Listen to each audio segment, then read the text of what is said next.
Phoenix Kitchen. My name is Stacy Williams and I'm your host. We're going to talk about fire, food, and flavor. We'll discuss recipes and techniques for both indoor and outdoor, where we'll add that secret ingredient, smoke, to get the most flavor out of all of our recipes. We're glad that you joined us today. While you're here, please don't forget to subscribe to the channel to stay up to date with all our recipes. If you like the content, hit the thumbs up and leave us a comment. If you make the recipe, don't forget to share a pic. We're on the road to our first 1,000 subscribers. When we hit 1,000, we'll be giving away a 5-piece Lodge cast iron cookware set. To be entered for the giveaway, all you have to do is subscribe and leave us a comment. Now, on to our video. Hey, what's going on, everyone? Welcome back to the channel. Today, we're going to be making this delicious sweet potato hash. So, what's hash? It's any collision of skillet fried potatoes and meat.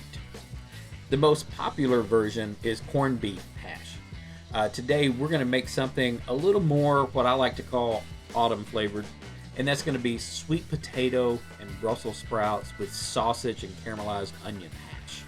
So, let's look at how we're going to do that. Now, you'll find the recipe in the description down below, but I'll go ahead and tell you the main players in this are going to be sweet potatoes, onions, Brussels sprouts, and breakfast sausage. So we're going to start by getting our sweet potato diced up and ready to go. We'll be dicing the onion, pulling off the outer leaves of the Brussels sprouts, chopping up a little bit of garlic, and that's the main prep work that we need to do for this dish.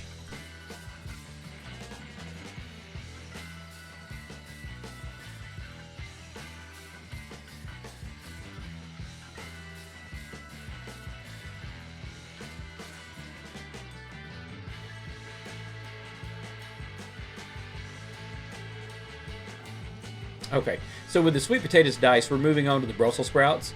All I'm going to do is take off the end, cut them in half, and this is going to allow those outer leaves to peel off a little more easily. I'm not looking for any of the leaves that are firmly connected. Those are going to actually become Brussels sprouts later with another meal. I'll put those in a Ziploc bag, put them back in the fridge, and have them for dinner. Now, I also have, and you'll see only 4 Brussels sprouts that I'm using. That's because I saved the outer leaves from a previous night last week when we had Brussels sprouts for dinner, and I'm going to add those to the fresh leaves that I'm pulling off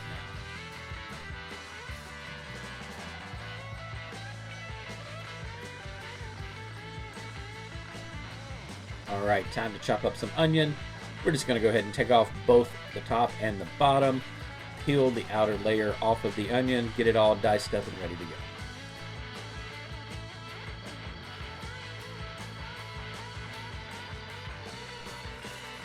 Alright, with the onion all chopped up, time to grab a little garlic. We've got a whole head here. I'm just going to go ahead and take off the bottom, the root side, and that's going to allow all of the cloves to come apart.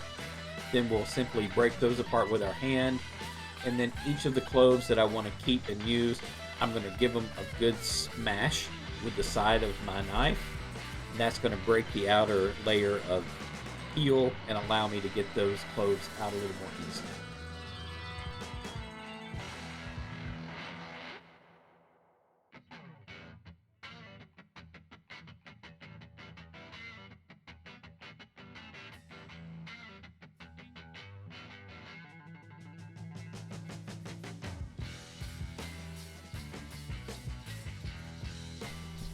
Alright, so all of the prep work is done. Now it's time to actually start cooking.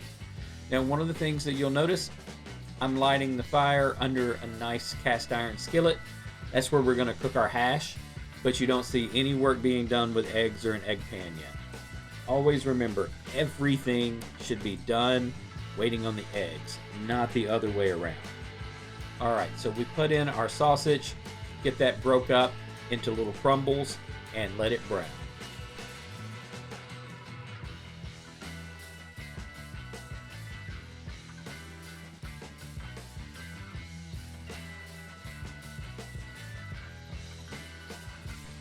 Alright, so the sausage is browning nicely.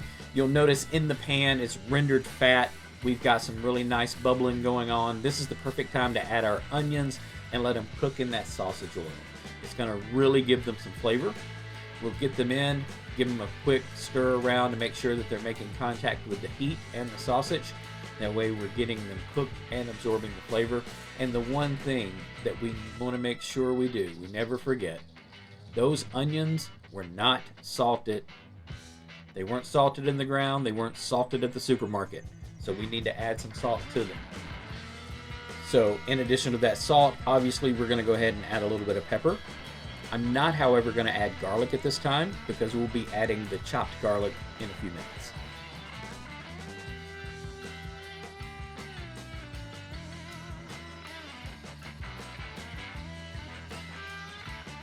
All right, so our sausage is browned and our onions are starting to soften.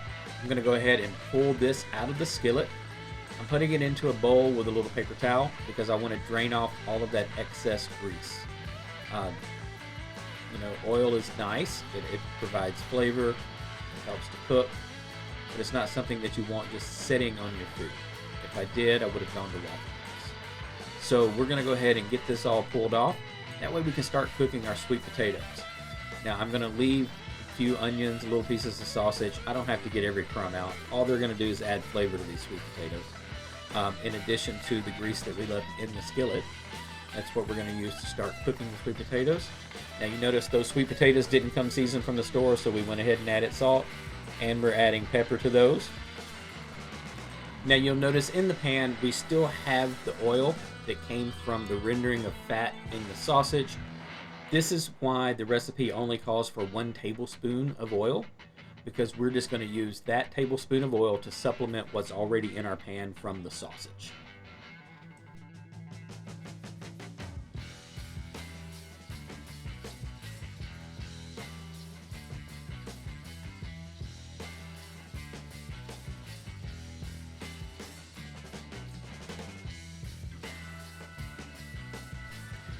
Alright, so checking back in, the potatoes are starting to soften, so we added the garlic into the potatoes so they can go ahead and soak up that wonderful garlic flavor as they finish cooking. You don't want to add your garlic too soon because those little pieces of garlic are simply going to burn up in the skillet and actually create some very bitter, nasty taste in your dish. We want to get them in very much closer to the middle or end of the cook so they don't have time to burn. You notice I left them for the most part sitting on top of the potatoes for a few minutes before we really stirred them in. Since the potatoes are really getting to that nice soft point where we're almost ready, we're going to add back in our sausage and onions.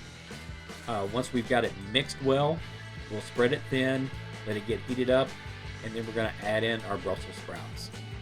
The Brussels sprouts go in at the last couple of minutes because all we're looking to do is let them soften and wilt a little bit.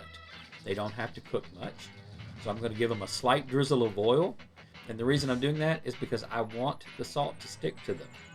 Brussels sprout leaves are not necessarily delicious unless they've been seasoned.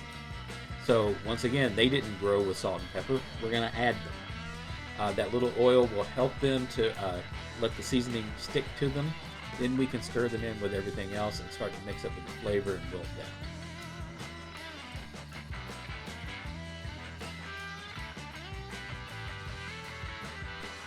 Alright, at this point our hash is ready. Now if you'll notice in the recipe down below it mentions 4 sage leaves chopped. And this would be the point to add those because we're not really wanting them to get overly cooked.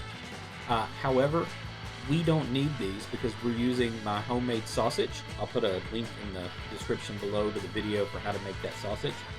But that is a very sage heavy flavored sausage. So we simply don't need the extra sage added to the dish. If you're using store-bought sausage, I would highly recommend using the chopped sage. So we're going to go ahead and get this plated up and waiting for our egg. I put the skillet on, got it over a medium heat. I really don't want this pan to get over 250 degrees because we're cooking eggs. We put the butter in, we get the eggs cracked, and we're going to leave these sunny side up. We want the plate presentation of the white completely cooked, and we want that runny yolk because when we break into it and that yolk mixes in with all those other flavors, it is an extremely delicious breakfast. So remember those eggs, the chickens did not season those eggs for us. So we add salt and pepper, make sure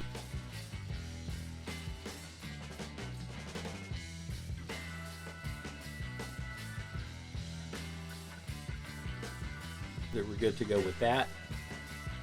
There we go. See, beautiful. We're going to let those cook until they're done, and then we're just going to simply place them on top of the sweet potato hash.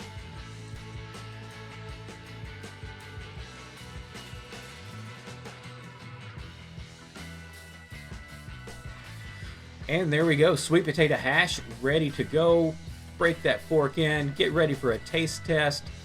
I promise you it is absolutely delicious. Like I said, it's mainly a fall recipe for me because of the Brussels sprouts and the sweet potatoes. However, it's good year-round.